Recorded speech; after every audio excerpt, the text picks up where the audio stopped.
बर्बाद हो गई। अब यहाँ इतना बड़ा फूड क्राइसिस देखने को आ रहा है जिस वजह से इसमें हजारों लोगों की मौत होगी, लेकिन ये परमाणु परीक्षण करते रहेगा और अमेरिका और यूरोपीय देश इस पर बैन लगाते रहेंगे और यहाँ लोग मरेंगे क्राइसिस से, फूड क्राइसिस से। लेकिन इसको अपने यहाँ के लोगों की जान से ज्यादा परमाणु परीक्षण की जल्दी लगी हुई है।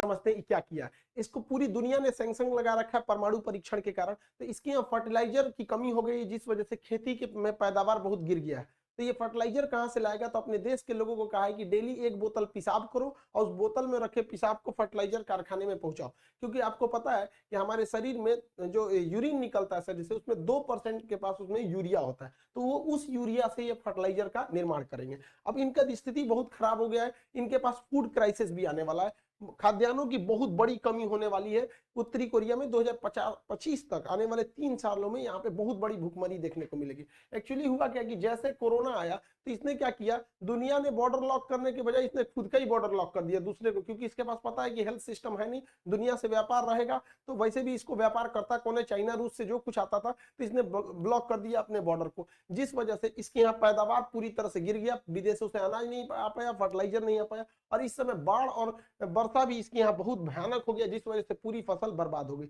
अब यहाँ इतना बड़ा फूड क्राइसिस देखने को आ रहा है जिस वजह से इसमें हजारों लोगों की मौत होगी, लेकिन ये परमाणु परीक्षण करते रहेगा और अमेरिका और यूरोपीय देश इस पर बैन लगाते रहेंगे और यहाँ लोग मरेंगे क्राइसिस से, फूड क्राइसिस से। लेकिन इसको अपने यहाँ के लोगों की जान से ज्यादा परमाणु परीक्षण की जल्दी लगी हुई है। 1990 के दशक में 60,000 के आसपास लोग उत्तरी कोरिया में मारे गए थे। अब इसने कहा है कि 2025 तक पे हम अपने देश की जनता से कहा है कि आप तैयार रहिएगा, हो सकता है कि 1990 से भी बुरा दिन देखने को मिलेगा उत्तरी कोरिया का। अब चाइना का समझते हैं दूसरा का पगला का, इसको होड़ लगा है कि दुनिया के जितने देश है उसको कब्जा लो। चाइना और रूस एक अभी के वक्त में रूस चाइना की ओर ज्यादा झुका हुआ महसूस कर रहा है, क्योंकि इंडिया जो है अमेरिका को प्रीफर कर रहा है, रूस को अपनी अर्थव्यवस्था बचाने के लिए चाइना के सिवा दूसरा कोई ऑप्शन नहीं दिख रहा है।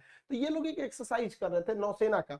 अब यहाँ पर है जापान, तो जापान में एक जलसंधि है, सुगारू जलसंधि, ये है जापान यहाँ पर। तो जापान का विवाद चाइना से भी है, जापान का विवाद रूस से भी है, जापान का साउथ कोरिया से भी है। तो ये एटलीस्ट इतना तो समझ में, जापान और उत्तरी कोरिया वाला भी है दूसरा। तो जापान का यहाँ किसी से नहीं जमता है। तो चाइना और जापान की जो रूस की नेवी थी, ज्वाइंट एक्सरसाइज कर रही थी। अब जापान का ये ऊपर वाला द्वीप होकाइडो है और ये नीचे वाला सबसे बड़ा द्वीप होन्शु है। आपको पता होगा जापान की राजधानी जो है वो होन्शु द्वीप पर ही है। क्वेश्चन भी पूछता है होन्शु द्वीप किस लिए प्रसिद्ध है, तो पेट्रोलियम उत्पादन के लिए प्रसिद्ध है इसका होन्शु द्वीप। और होकाइडो और होन्शु के बीच में समुद्र का पतला रास्ता है, इस समुद्र के पतला रास्ता को सुगारू जलसंधि कहते हैं। सुगारू जलसंधि, समुद्र के पतले रास्ता को जलसंधि कहते हैं, चौड़े रास्ता को चैनल कहते हैं। जैसे भारत में देखे होंगे 10 degree channel, 8 degree channel, 9 degree channel, English channel, Mozambique channel, ये सब चीज। तो ये चैनल नहीं है, जलसंधि है।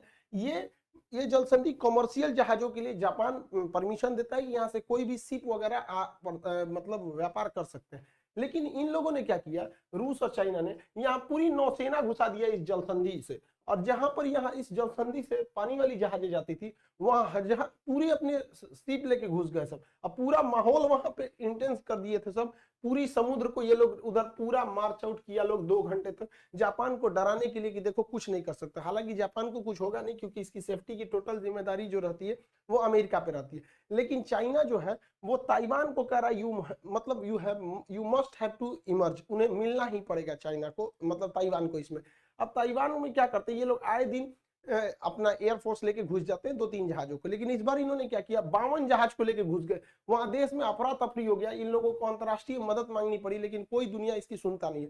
लेकिन फिर भी ताइवान के लिए लोग आगे आ जाते हैं। रीजन क्या है कि ताइवान का मतलब सिलिकॉन शील्ड, पूरी दुनिया में जितने भी इलेक्ट्रॉनिक्स आइटम बनते हैं, चाहे वो कैमरा है, टीवी है, मोबाइल है, कंप्यूटर, लैपटॉप, जहां भी बैटरी से चलती है जो भी मतलब ये इलेक्ट्रॉनिक डिवाइस है, उसमें जो सिलिकॉन लगते हैं ये येलो कलर को, उन सारे सिलिकॉन का 70% अकेले इसका मार्केट जो है वो ताइवान देखता है। दुनिया में जितने कंप्यूटर है उसमें जितना सिलिकॉन देखेंगे सब 90% चांस है कि सिलिकॉन वो ताइवान ही उसको देखता है। इसलिए पूरी दुनिया ताइवान के लिए आके खड़ी हो जाती है, क्योंकि उनको पता है कि अगर ताइवान पर कब्जा हो गया चाइना का, तो इस पूरी सिलिकॉन का जो इकोसिस्टम है उस पर चाइना का कब्जा हो जाएगा।